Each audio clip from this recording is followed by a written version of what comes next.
comes in at number 19 on our countdown of top 25 most important Eagles for the season. What do you make of his spot there at 19? It's a good spot for him. It presumes that he wins that cornerback battle against Adoree Jackson. And I think that's the way this is going to go. You have one guy, 23 years old, 6'2", 207, all the ability in the world. He has to put it together.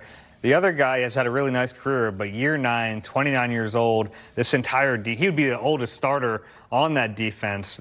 They're trending younger, and there's a lot to like about Kelee Ringo. Yeah, I think that you've said it before. Like, if you're going to have a choice and it's, all things equal, you're going to go with the younger guy. In this case, it would be Kelee Ringo. We saw him 5 starts.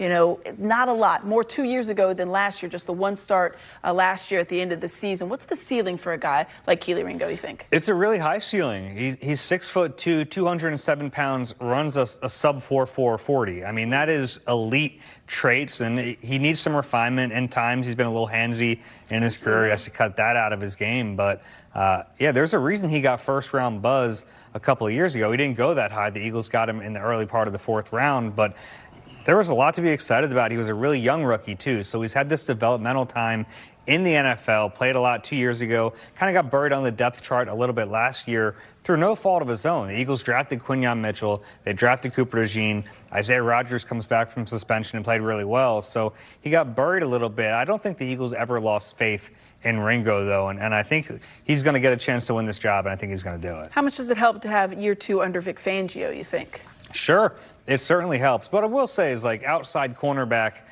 not completely scheme independent, but you got to cover.